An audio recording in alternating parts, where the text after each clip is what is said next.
मन्दारमालाङ्कुलकालकाय कपालमालाङ्कितशेखराय दिव्यम्बरायै च दिगम्बराय नमः शिवायै च नमः शिवाय।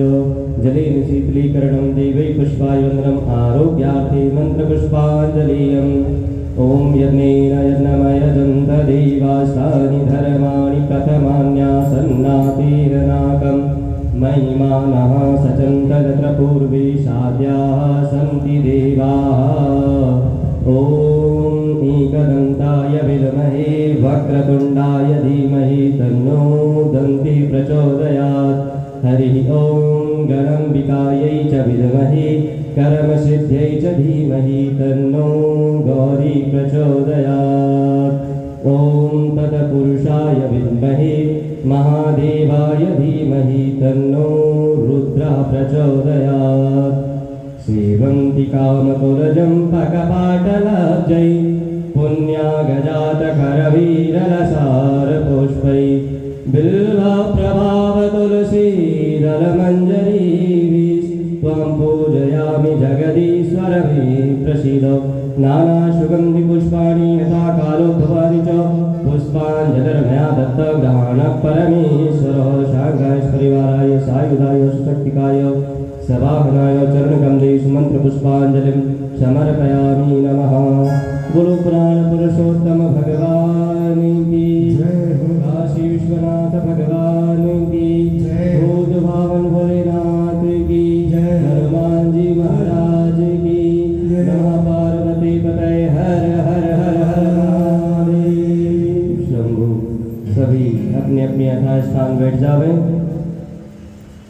श्री कृष्ण गोविंद हरे मुरारी हे नाथ नारायण वासुदेवा। श्री कृष्ण गोविंद हरे मुरारी हे नाथ नारायण वासुदेवा। हे नाथ नारायण वासुदेवा। हे नाथ नारायण वासुदेवा। हे नाथ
Yes,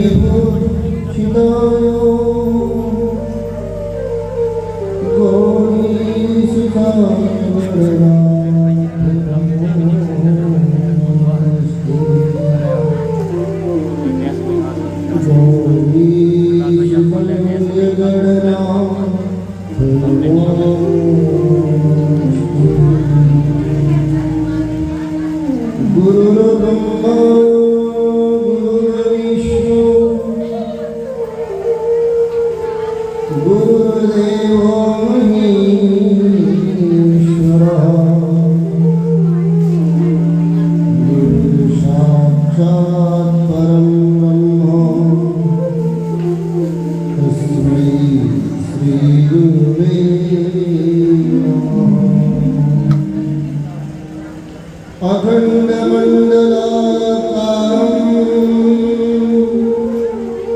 व्यापकं येन चराचरं तत्पदं दर्शितं येन तस्मै श्री गुरुवे नमः। तस्मै श्री गुरुवे नमः। श्रीरामाय रामभद्राय रामचन्द्राय वेदसे रघुनाथाय नाथाय श्रीसीताय पतये नमः। श्रीसीताय पतये नमः। नारायणं नमस्कृत्यं नरं चैव नरोत्तमं देवीं सरस्वतीं व्यासं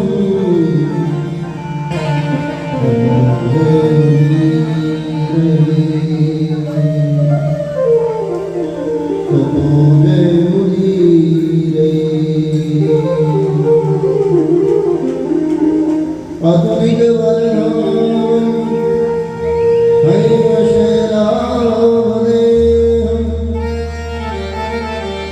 धनुजवनकृशानं ज्ञानिनामग्रगण्यं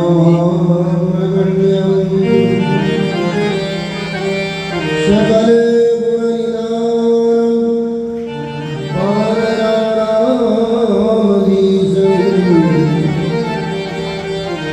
रघुपतिप्रियभक्तं वादिजातं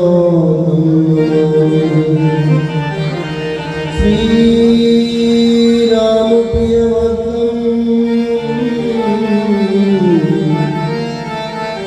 वादिजातं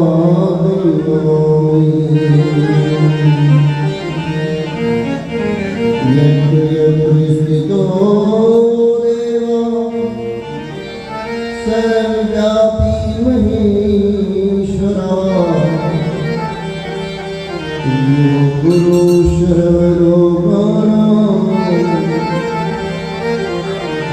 यकाराय नमो नमः। इष्टदेवताभ्यो नमः। मंत्रदेवताभ्यो नमः। श्रीग्रामदेवताभ्यो नमः। श्रीमन्महागणाधिपतये नमः।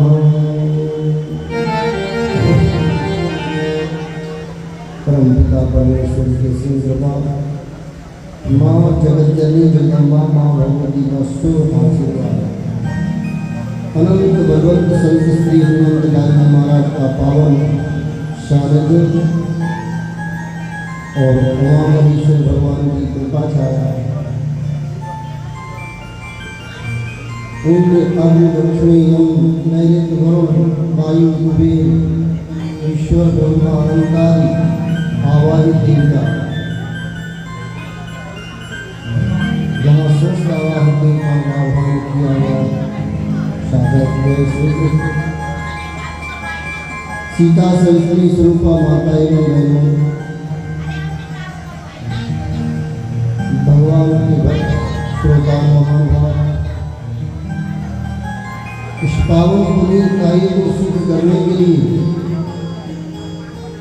परम सुंदर वाणी से वीरों का उच्चारण करने वाले हमारे आचार्य पुरुष ब्राह्मण देवता एवं सरस्वती मैया के कृपा पात्र हमारे भाई संकल्प इस पावन पुराण में अपना विशेष भाग देते हुए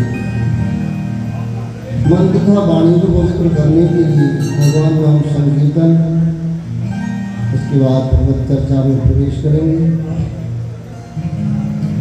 सीताराम सीताराम सीताराम सीताराम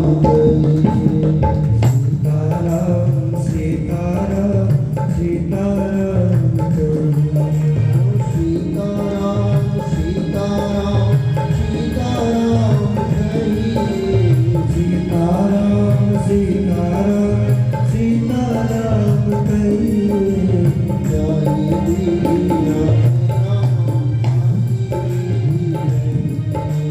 गाये वे तेरा के राम, गाये वे तेरे।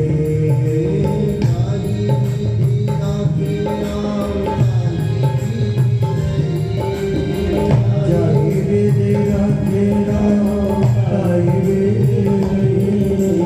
सीताराम सीताराम सीताराम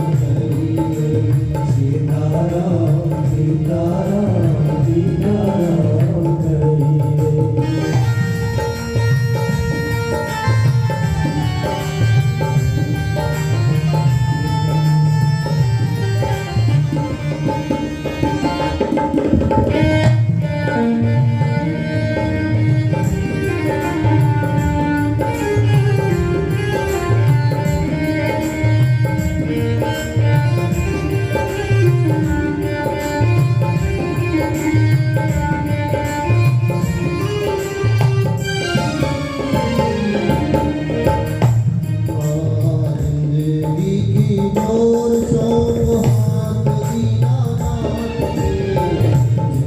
एक डोर सो हाथ दीनानाथ के।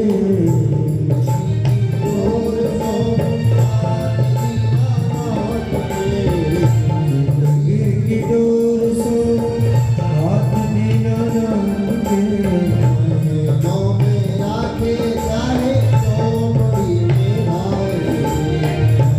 लो मेरा प्यारे झोपड़ी के रास्ते।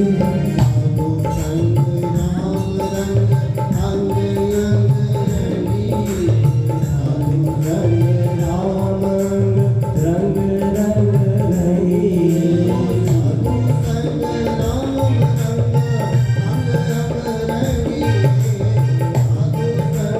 राम रंग रंग रही।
देवकी सुत गोविंदम वासुदेव जगतपते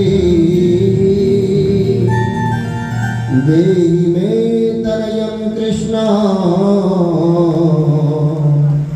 त्वामहं शरणं गतः त्वामहं शरणं शरणं शरणं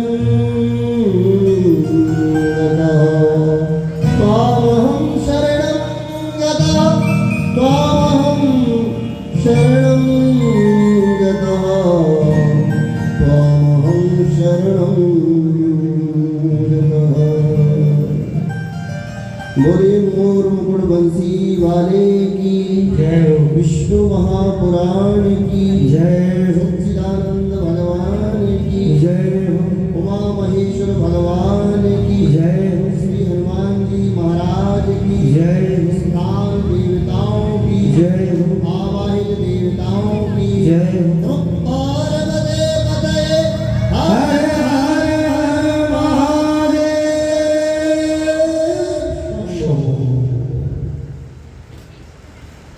ये परम पावन कृपा भगवत कृपा जो भगवान का सानिध्य और चरण शरण ग्रहण कर देते हैं और जो सत्संग को जीवन में उतार लेते हैं, ऐसे भक्तों के लिए परमात्मा शरण देते हैं। तो उन दयालु का सानिध्य लेकर के त्वामहं शरणं गतः। अरे भगवान, ये बड़ी कृपा है आपकी जो हम आपकी शरण में हैं। शरण में भी सब नहीं आ सकते। हमने पहले भी बोला था, शरण में आना बड़ी बात है। हाँ, अमृत के समीप पहुंच जाना बहुत बड़ी बात है। अमृत पिएंगे जब पिएंगे, लेकिन उसके पास जाने की इच्छा, उत्कंठा, वो प्रेम, वो आत्मिक भाव, वो श्रद्धा, वो भक्ति, ये सब चीज जागृत होकर के प्रभु की शरण लेना, ये बहुत बड़ी बात है। नहीं तो शरण लगाने से भी शरण नहीं पहुंच पाती। ये विष्णु महापुराण, ये भागवत महापुराण, ये शिव महापुराण, ये 18 पुराण मार्गदर्शन करने के लिए है। हाँ, चलना आपको है, मार्ग बताया जाता है, इस मार्ग हमको जाना है। गुरु गोविंद गणे और काके लागू पाए, बलिहारी जे गुरु की जो गोविंदियो बता। गुरु को किस लिए बना जाता है? जो कि हमें मार्गदर्शित करे, अपनी कृपा छाया से वह प्रभु की ओर हमें मोड़ दे, वह महामंत्र हमें मिल जाए। इसलिए गुरु बनाए जाते हैं, गुरु दीक्षा ली जाती है। उस महामंत्र को धारण करना होता है जो मोक्ष की चाबी होती है।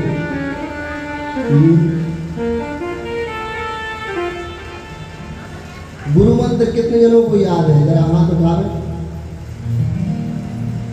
याद हो उनको। भागवत जी के सामने उठाना, नहीं तो भैया ऐसा वादा गुरु मंत्र जरूर, ये बहुत अच्छी बात।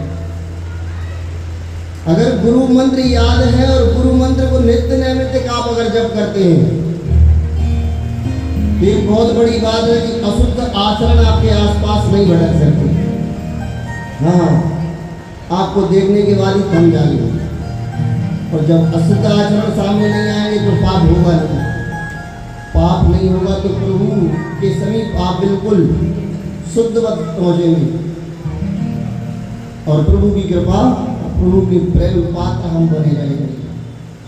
बोले सच्चिदानंद भगवान की, श्री बांके बिहारी लाल की, नंद बाबा की, यशोदा मैया की। हाँ, जोर से जयकार है। अब कन्हैया की जो है सुंदर लीलाओं का अवलोकन करना है। हम ब्रजरज में पहुंच रहे हैं। कहाँ पहुंच रहे हैं? ब्रजरज में। देखो प्रभु ने बहुत बड़ी कृपा करी है। जा सीरियस होने की ज़रूरत नहीं है और बिल्कुल ढीले ढीले बैठने की ज़रूरत नहीं है। नींद तो सब लेके आए होंगे, वैसे ही बहुत कता लेट होती है, तो एक एक नींद तो सब लेके, आराम तो आता, आलस तो आता है गर्मी में, खूब आराम करके आया करो, अच्छी बात है।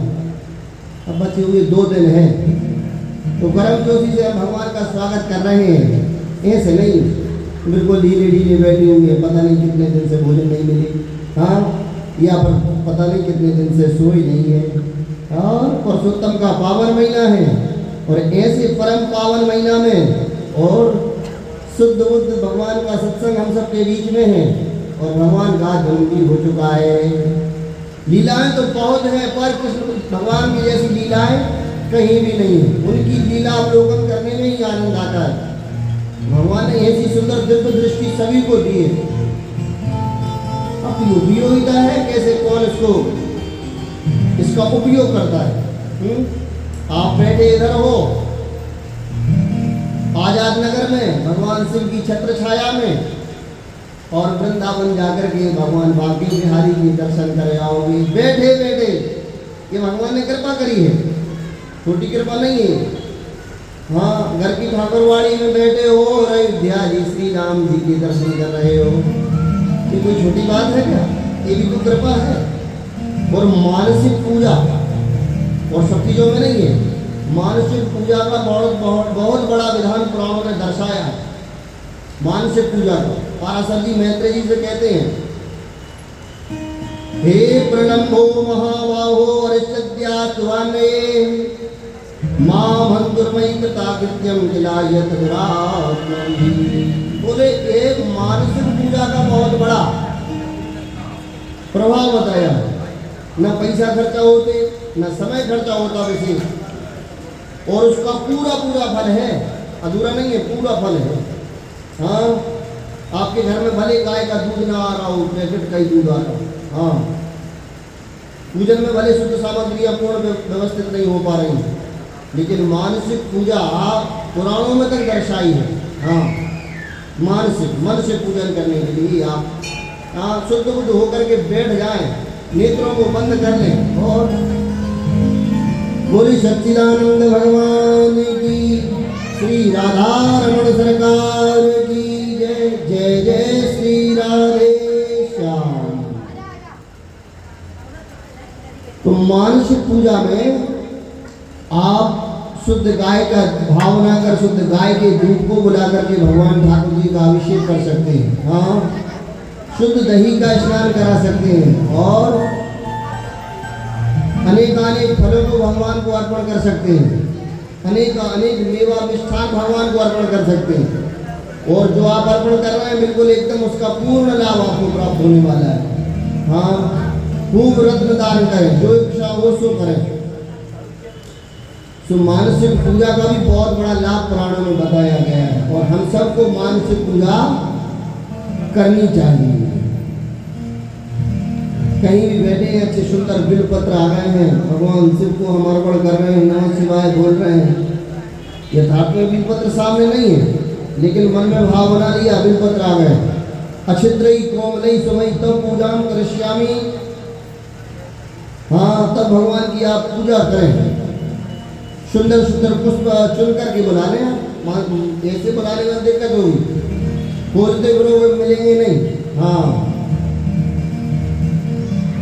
और ये पूजन में क्या करोगे आप, मानसिक पूजा में भाव से भक्ति से बैठे होंगे, और अनेक पुष्पों को, अपने मन के पुष्पों को चुन करके भगवान को अर्पण कर सकते हैं।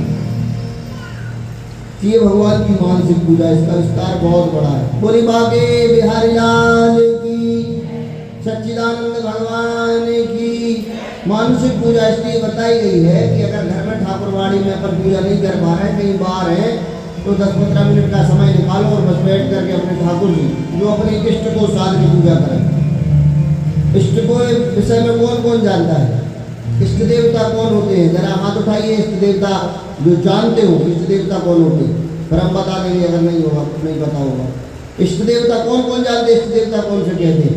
हाथ उठाओ, बस 2 जन को पता है, 3 बस। इष्ट देवता का पता नहीं है, बताओ कैसे काम करें? जिसका इष्ट मजबूत होता है उसका इष्ट नहीं होता। हाँ, कहीं घनघोर जंगल में भी खड़े हो, अपने इष्ट को पुकार लेना, हाँ, कुल देवता अलग होते हैं, जो हमारे कुल के जो पूजन करते आते हैं, हमारे पूर्वज से जहाँ पूजन चली आ रही है, हाँ, वो कुल देवता अलग है। लेकिन इष्ट देवता अपने स्वयं के देवता होते हैं। इष्ट देव का अर्थ होता है, अभी तक पता नहीं था पर हम बता दे रहे हैं, पता होना चाहिए। बताओ, इष्ट देवता तो बचपन से ही बन जाते हैं। सबकी पूजा करो, सबका ध्यान करो, सबकी चरण शरण ग्रहण करो, पर इष्ट को सदा मजबूत रखो, बलिष्ठ रखो, सदा इष्ट के सानिध्य में रहो। इष्ट का जिसने सानिध्य धारण कर लिया है, अरिष्ट नहीं होगा। और इष्ट पर जो विश्वास जम गया, इष्ट की जो भक्ति दृढ़ शक्ति अपने जीवन में अपना ली, तो इष्ट अपने आस पास में रहते, दूर नहीं जाते। इष्ट से अगर प्रेम हो गया, प्रेम होता है, ऐसा प्रेम नहीं होता, भगवान से भी प्रेम होता है। मीराबाई को प्रेम हुआ, हाँ, सबरी को प्रेम हुआ, भक्त तुकाराम जी को प्रेम हुआ, नरसिंह जी को प्रेम हुआ, अनेक भक्त हुए हैं इस धरती पर, और भगवान ने साक्षात दर्शन भी दिए हैं उनके लिए। तो इष्ट मजबूत करना बहुत अनिवार्य है। इष्ट जिनको उनको बोलते हैं, जैसे हमें सबसे प्रिय देवता लगे। कोई शंकर जी की पूजा करता है, हाँ, शंकर जी पर ही विश्वास करता है, हमारे शंकर जी सबसे प्रिय, सबसे अच्छे देवता, मन के भाव की बात। कोई राम जी को विशेष मानता है, कोई टेढ़ी टांग वाले कन्हैया जी को विशेष पूजन करता है, मानता है। ये अपने इष्ट होते हैं, जिनको अपन विशेष विशेष विशेष अपने हृदय में स्थान देते हैं। बाकी सब भगवान बराबर है, सबकी पूजा करो, सबके दर्शन करो, सबका खूब सम्मान करो, पर इष्ट होना बहुत जरूरी है। कोई अनंत बलवंत संत श्री हनुमान लाल जी महाराज को बहुत ज़्यादा अपने जीवन में उतार के रखते हैं। हाँ, कुछ संकट आया, कोई परेशानी आई, आज तो दादा की कृपा से बच गए। आज हनुमान जी की बड़ी कृपा थी, उनके सानिध्य में थे तो आज हमारी रक्षा हो गई। तो वो इष्ट होते हैं कि हमने अपने इष्ट का नाम लिया, इष्ट भगवान की कृपा से। आज तो भोलेनाथ की कृपा से बड़ी रक्षा हो गई, और बोलते ना, तो मरते मरते बच गए। इष्ट भगवान की कृपा हो गई। हर बात में अपने इष्ट को अपने सामने रखना, उठे अपने इष्ट को याद करना, अपने इष्ट से प्रेम करना, अपने इष्ट से बात करना। इष्ट कौन होता है? बैठे हैं, कभी कोई परेशानी आ गई, कोई उलझन आ गई, तो मुंह लटका कर बैठने की जरूरत नहीं, रोने की जरूरत नहीं, अपने आप को हारा हुआ मानने की जरूरत नहीं। बैठ जाओ अपने ठाकुरवाड़ी में, अपने इष्ट देवता से बात करो, कुर्सी पे बैठे हो वहीं से बात करो, और हर कुछ बात करो, जो अपने मन की बात है वो पूरी बोल दो। जिससे प्रेम करते हैं उससे कोई बात छुपाते नहीं, सब स्पष्ट कर दिए जाते हैं। ऐसे ही भगवान होते हैं। जैसे पति और पत्नी में बहुत विशेष प्रेम होता है, पत्नी को चिंता रहती है हमारे स्वामी अभी आए कि ना आए, हाँ, हमारे पति देव आ जाएंगे जब हम भोजन करेंगे, और हमारे पति देव अगर यात्रा पर गए पता नहीं हमारे स्वामी जी ने भोजन करे हैं कि नहीं करे। एक दूसरे की विशेष चिंता, पति देव भी इधर से जा रहे हैं, पत्नी की चिंता, क्या लेके आना है, क्या आवश्यकता है, घर में कोई बात की दिक्कत तो नहीं है, पूरी व्यवस्था पति देव जमा रहे हैं।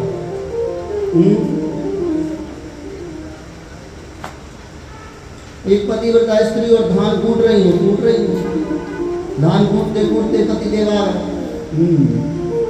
पति देव ने कहा एक गिलास जल लेकर के आओ, मूसर को वैसे ही छोड़ दिया। परोसन ढांक के देख रही थी, वैसे ही छोड़ा और जल लेने चली गई। जल लेकर के गई, दौड़ी दौड़ी और अपने पति को जल दिया। उनकी आसन तैयार की बैठने के लिए। कितना भाव और सेवा का मन में भाव बना हुआ है, क्योंकि पति परमेश्वर है। एक ही धर्म एक व्रत में मां, और काय वचन मम पति पद प्रेमा। हाँ, काय वचन मम, मन से पति सर्व परमेश्वर है हमारे लिए, बाकी बाद में और भगवान है। माताओं के लिए तो सबसे बड़ी, सबसे पहले पति से बढ़कर कोई नहीं होता, इसके बाद भगवान होते हैं। तो बच्चों के लिए अपने माता पिता से बड़ा कोई नहीं होता, पहले भगवान कोई होते, इसके बाद में और भगवान का नंबर आता है। अब वो पड़ोसन बाजू में देख रही थी, बोले धान कूटते कूटते और स्वामी को पानी देने गई और मूसल खड़ा के खड़ा रख रहा, ये क्या बात है? पूछा क्या हुआ? बोले मैं पतिव्रत धर्म का पालन करती हूँ। तो बोली भगवान की कृपा है, जैसा मन में सोच लिया है, जो जैसा कर दिया वैसा ही हो जाता है। अच्छा, फिर बोले इसके लिए क्या नियम करना होता है? बोले पति की सच्चे मन से श्रद्धा भाव से उनकी सेवा करनी होती है। हाँ, उन्हें डांट रही हो तो डांटना छोड़ दो, गरम गरम रोटी खिलाओ, उनके अनुकूल चलो। हाँ, पत्नी मनोरमाम देही मनुवृत्ताम सारणीम तारणेन्द्र संसारो। अरे वो पति कितने दिनों से इंतजार कर रहा था कि मुझे पत्नी ऐसी मिले जो मेरे मन के अनुकूल चलने वाली, और क्रोध मुखिया से वारिया सदा गुस्से में खड़ी है, लाल हो रही है, बिना बात के विवाद करने को तैयार है, और ठाकुर जी भी पूजन कर रही है, गरुड़ जी बजा रही है राम राम, और बेचारे स्वामी जी का बीपी हाई लो कर रही हो, कैसे काम करे? वो घराने में डर रहे हैं, पता नहीं है क्या होने वाला है, कौन सी डांट पड़ने वाली है। डरा के मत रखो, प्रेम में रखो, अपने पति की खूब सेवा करो। क्या करना है? बोले अच्छी सेवा करना है।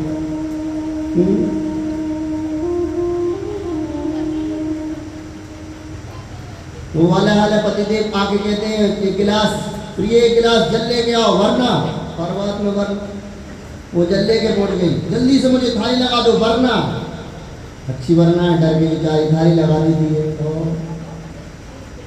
इधर आओ वरना, बहुत दिन हो गए सुनते सुनते ये वरना वरना क्या होता है। अपनी सहेली से पूछा, अरे हमारे स्वामी का गुस्सा बड़ा तेज है? गुस्सा तेज है?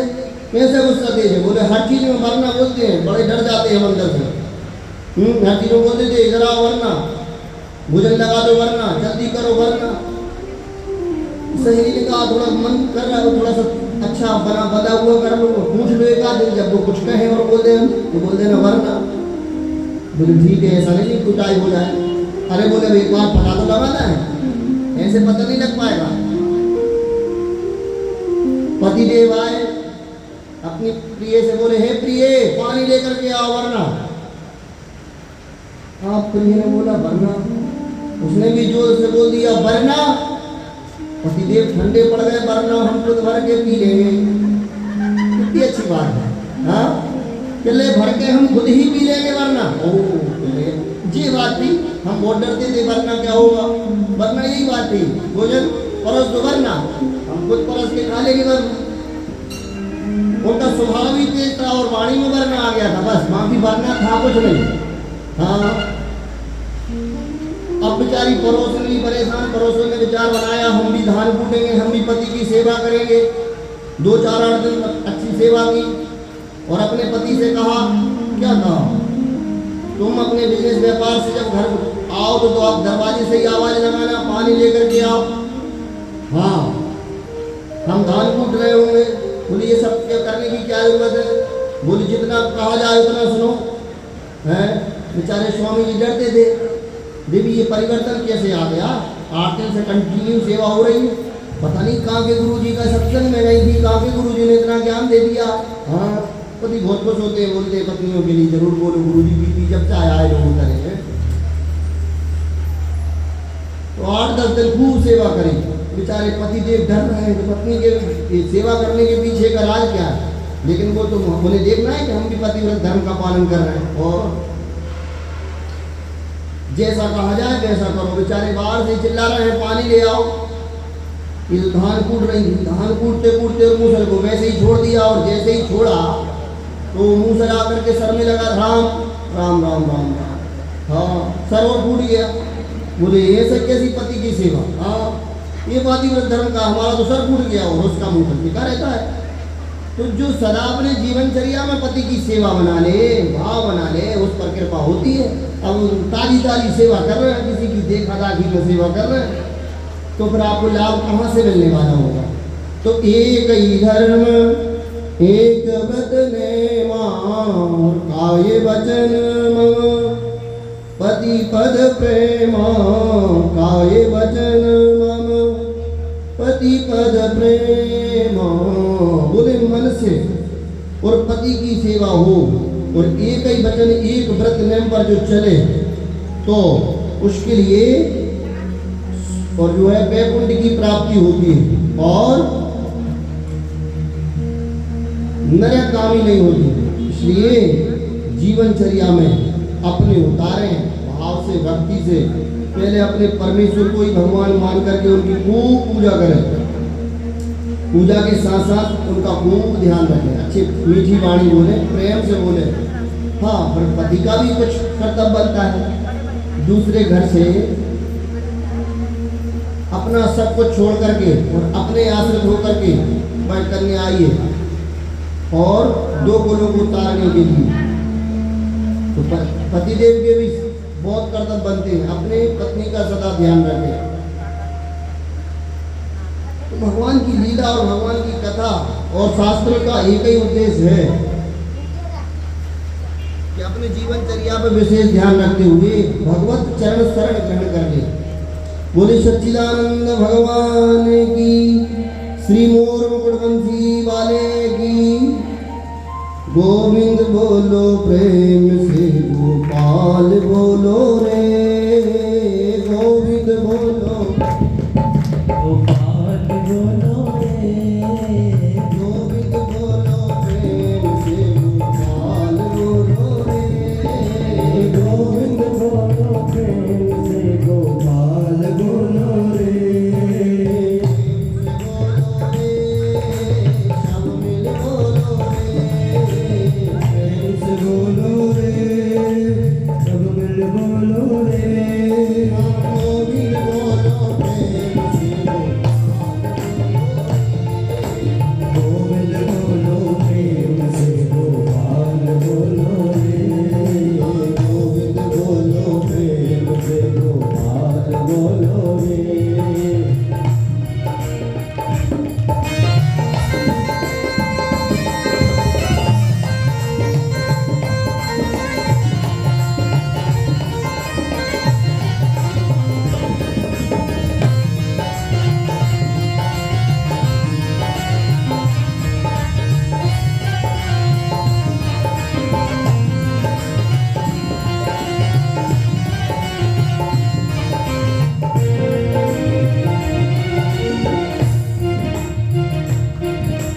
मौका जावे रे, फिर नहीं आवे रे। मौका जावे रे, फिर नहीं आवे रे। मौका जावे रे, फिर नहीं आवे रे। मौका जावे रे, फिर नहीं आवे रे। मौका ना गवा हमसे, गोविंद बोलो प्रेम से, गोपाल बोलो रे। गोविंद बोलो प्रेम से, गोपाल बोलो रे।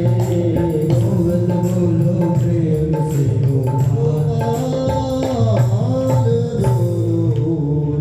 गोरी मोर मुकुटवंशी वाले की, जय कृष्ण कन्हैया लाल की। जय हो। ये सुंदर देखिए आप भगवान की दिव्य लीला की ओर हम प्रवेश करें, जहाँ पाराशरी विष्णु वहाँ पुराण में और मैत्रेय मुनि के लिए भगवान श्री कृष्ण की सुंदर लीलाओं का अवलोकन कराते हैं, दर्शन कराते हैं। बैठे बैठे अपन ब्रज की ओर जहाँ चलते हैं, जहाँ सुंदर भगवान की लीलाओं के हम दर्शन करें। उस समय पता नहीं हम थे कि नहीं थे। हाँ, जब वो परम पावन लीला चल रही थी, हो सकता है हम नंद भवन नहीं हो और गोपी हो, ग्वाला हो, तो ये कृपा है भगवान की। नहीं हो तो आज अपन पुराणों के माध्यम से उनके दर्शन करेंगे। हाँ, ये भगवान की सुंदर लीला जहाँ भगवान का सुंदर जन्म हुआ है और नंद बाबा और यशोदा के यहाँ धूम मची है, क्योंकि चौथे पल में भगवान की दिव्य लीला के और अवतार के दर्शन कर रहे हैं। चौथे पल में जाकर के नंद बाबा के यहाँ बालक के रूप में भगवान आए हैं। अब आई तो बालिका थी, पर योग माया के माध्यम से कोई समझ ही नहीं पाया कि भगवान की लीला कितनी बड़ी। वह बालिका वसुदेव जी भगवान कन्हैया को रातों रात और मैया यशोदा के यहाँ सुना करके चले गए और बालिका को लेकर के चले गए। भगवान की माया है, सबकी गहरी नींद हो गई। और इधर भी कारागृह में वही हुआ कि लेकिन भगवान को कैसे लेकर के जाएंगे, क्योंकि दुष्ट कंस को यही दिख रहा है कि 8वीं संतान देवकी के गर्भ में है। और बलराम जी का जन्म पहले ही हो गया, योग माया के माध्यम से गर्भांतरण कर दिया। रोहिणी के यहाँ भगवान बलराम जी का जन्म हुआ है और देवकी के यहाँ भगवान श्री कृष्ण। जैसे ही जन्म हुआ वसुदेव जी ने के सब जो है बंधन टूट गए और रातों रात सब पहरेदारों को जो है बेहोश हो गए, सब गिर गए। और भगवान रात में सूप में भगवान को लेकर के और जो है नंद भवन में लेकर के आ गए और कन्या को वापस लेके गए यहाँ से। और जैसे ही पहरेदारों ने बताया कि देवकी के यहाँ 8वीं संतान का जन्म हो चुका है। कंस तो उतावला था, वो पहले से इंतजार कर रहा था। जैसे ही उसको पता लगा उसने देर नहीं करी और दौड़ा दौड़ा गया। और दौड़ा दौड़ा जब गया और देखा ये बालक की जगह कन्या हुई है। मैया देवकी ने कहा, अरे भैया आपको 8वीं संतान से डर था, ये तो बालिका है, क्या करेगी, ये आपकी भांजी है। और भांजी तो बहुत बड़ा प्रारूप होता है, भांजी भांजी बताया जाता है, 100 ब्राह्मण और एक भांजा। हाँ, ये तो भांजी है आपकी, इसको आप मारोगे कहाँ, महापाप आपको प्राप्त हो जाएगा। इसलिए ऐसा पाप ना करो भैया, ये छोटी सी बालिका आपका क्या करेगी। कंस के मन में भाव आया, 8वीं संतान से मेरी मृत्यु है। और जैसे 24 घंटे मृत्यु दिखाई दे रही हो, जिसने जीवन भर पाप किए हो। हाँ, अगर हमने बहुत पाप किए हैं, बहुत अपराध किए, तो हमें फिर रात में नींद नहीं आती, क्योंकि कभी भी हमें पुलिस पकड़ करके ले जाए। हाँ, तब हम कानून के झपड़े में पड़ जाए। ऐसे ही कंस को डर लग रहा है, अब भयभीत हो रहा है। 8वीं संतान, और क्या किया, 8वीं संतान को उठाया और उसी सिर पर जोर से पटका, वह सटक के हाथ में आकाश की ओर चली गई। हाँ, सर्वाबाधा विमुक्तो धनधान स्थान्वितो मनुष्यो मत प्रसादेन भविष्यति न संशया। अरे जिस भगवती की आराधना करने से समस्त बाधाएं दूर चली जाती हैं, ऐसी भगवती को और कंस ने उठाया और जोर से नीचे पटका। वह भगवती ऊपर की ओर चली गई और कंस से बोलती है, रे मूर्ख, मुझे क्या मारता है, तुझे मारने वाला तो जन्म ले चुका है। मुझे मारने वाला जन्म ले चुका है, कहाँ ले चुका है, ये बिल्कुल समय आने पर पता चल जाएगा, मैं नहीं बताऊँ। तूने बहुत अत्याचार किए, बहुत पाप किया है, छोटे छोटे शिशुओं को मारा है, ये पाप नहीं महापाप है। शिशुओं को मारना महापाप, गाय को मारना महापाप, ब्राह्मण को मारना महापाप, ये महापाप है, इनसे बच नहीं सकते। और जीव हिंसा करना वो भी महापाप। इसलिए जीवन में इन महापापों से बचना चाहिए प्रत्येक प्राणी को, क्योंकि जन्म 2 जन्म के लिए नहीं, हजारों जन्म हमारे नरक की यातनाएं भोगते हैं और अनेक हमारे ऊपर कुठाराघात होते हैं। इसलिए हर प्रत्येक प्राणी को चाहिए शास्त्र मत के अनुसार कि हमसे कोई पाप बने नहीं। महापाप दूर की बात है, कोई साधारण पाप भी ना बने, बचाव करना चाहिए पाप करने से। हाँ, जो अनजाने में कोई अपराध बन जाता है उसके लिए भगवान क्षमा करते हैं, लेकिन जानबूझ करके जो पाप किए जाते हैं, हाँ, उन्हें क्षमा नहीं किया जाता, वो यमराज के डंडे से ही ठीक किए जाते हैं। हाँ, इसलिए जीवन में चाहिए कि हमसे कोई पाप ना बने। भगवत शरण इसलिए ग्रहण करना चाहिए, पापों से बच करके परमात्मा की चरण शरण ग्रहण करने से भगवान हमारे समस्त दोषों को क्षमा कर देते हैं। और पाप बन जाए तो प्रयास करना चाहिए। हाँ, क्या करना चाहिए, प्रयास करने से भी और पाप क्षीण हो जाते हैं। हाँ, और भगवान नाम संकीर्तन करना, भगवान का स्मरण करना, भगवान के भगत बन जाना, भगवान इष्ट साधना करना, इष्ट की साधना करने से पाप क्षीण होने लगते हैं। लेकिन पाप करके और अपने आप को पाप मैं होना ही नहीं मानते, कैसे भी पाप कुछ जो होगा देखा जाएगा, क्या होता होगा, ना, ये बहुत बड़ा अपराध अपन करते चले जा रहे हैं। हाँ, क्योंकि तुरंत धरती में कोई बीज डालो वो उगता नहीं, उसके लिए समय लगता है। हाँ, अपन बीज जब डाल देते हैं तो उसकी पूरी निकलने में 8-10 दिन निकल जाते हैं, और पूरी निकलने के बाद उसको फलने में फूलने में समय लगता है। तब तक प्रत्येक प्राणी, पाप करने वाला व्यक्ति या पुण्य करने वाला व्यक्ति ऐसे ही पुण्य का है। हम अभी चाहते हैं कि कोई व्रत करे, कोई तप करे, कोई भजन करे और उसका फल हमें तुरंत मिल जाए। हाँ, इतने जल्दी उसका फल तुरंत नहीं मिल पाता। क्यों नहीं मिलता? क्योंकि उसमें समय लगता है। जब बोनी करोगे तो तुरंत फल थोड़ी आ जाएगा, पौध बनेगा और पौध होने के बाद फूलेगा और फिर फलेगा। हमारे पूर्व के पुण्य होते हैं, उनका फल हमें मिलता है। हमारे पूर्व के पाप होते हैं, उनका हमें फल मिलता है। हाँ, धृतराष्ट्र ने 100 जन्म पहले भी अपराध किया था और उस अपराध का फल 100,000 वर्ष बाद 100वें जन्म में जाकर के प्राप्त हुआ है। कैसा अपराध किया था? एक हंस हंसनी के जोड़ा और धृतराष्ट्र जो पूर्व में थे एक राजा, उनके समीप आकर के और उनके राज में रहने लगे। बोले सुख से रहो, कोई भय नहीं। उनके राज में रहने लगे और क्या हुआ? उन 100 जो हंसनी के जोड़ा थे उन्होंने 100 पुत्रों को जन्म दिया, छोटे छोटे शिशु। और वह छोटे छोटे शिशु राजन के यहाँ छोड़ दिए। बोले राजा, हम अपने देश को जा रहे हैं, छोटे छोटे बच्चे आपको सुपुर्द करके जा रहे हैं, इनकी रक्षा आपको करनी है। राजन ने कहा कोई सब दिक्कत नहीं है, बड़े व्यवस्थित रहेंगे और इनकी सेवा हम करेंगे, आप निश्चिंता से जाओ। वह 100 हंस हंसनी के बच्चे इनके यहाँ रहे, उनकी पूरी व्यवस्था की गई। लेकिन राजा के मन में विचार आया, बहुत दिन से कुछ अच्छा नहीं खाया, अपने रसोईया को ऑर्डर किया कुछ ऐसा दो जिससे मेरी मन को बड़ी तृप्ति हो। रसोईया ने कहा, विचार बनाया, हम सब कुछ खिलाए पर राजा के संतुष्टि नहीं हो रही। तो क्या हुआ? एक हंस हंसनी के एक बालक को लेकर के आया, उसको काट करके बना करके और प्रस्तुत कर दिया। राजा ने उन्हें खा लिया। राजा ने खाया, बड़ा अच्छा लगा। बोले यही वस्तु हमें नित्य नैमित्तिक चाहिए। 100 बच्चे थे, 100 दिन में पूरे खत्म कर दिए, खा लिए। बताओ, एक बार नहीं पूछा ये क्या है, क्या बना के हमें दिया है? भाई अपराध से हम बच जाते शायद। वो हंस हंसनी का जोड़ा जब वापस लौट करके आए और आकर के राजा के राज में देखा, मेरे बच्चे कहाँ हैं? बच्चे जब नहीं दिखाई दिए, राजा के पास आकर के पूछा, राजा हमने आपको सुपुर्द करके गए थे, हमारे बच्चे दिखाई नहीं दे रहे, कहाँ गए?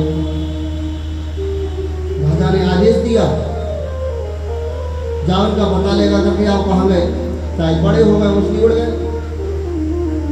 बोले जो पता बताएगा उसको इनाम मिलेगा। तो रसोईया को बुलाया गया। बोले अभी तो अपराध हमसे हुआ ही है, बाद में अगर राजन को पता चला तो सजा मिल जाएगी। इसलिए वो आकर के हाथ जोड़ के खड़ा होकर निवेदन करने लगा, भगवान ये अपराध हमसे हुआ है।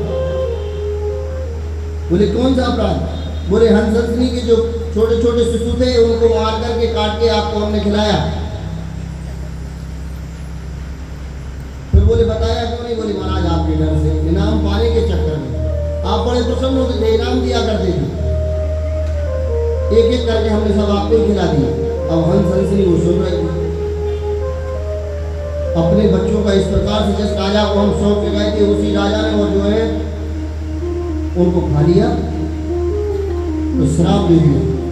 जिस प्रकार अंधे बन करके तुमने मेरे बच्चों को खाया है, समय आएगा तुम्हारे बच्चों को भी तुम्हारे सामने एक एक करके और तुम्हारे सामने सब नष्ट हो जाएंगे, तुम भ्रष्ट हो जाओ, तुम्हें श्राप देते। तो उसी श्राप के कारण धृतराष्ट्र को 100 जन्मों के बाद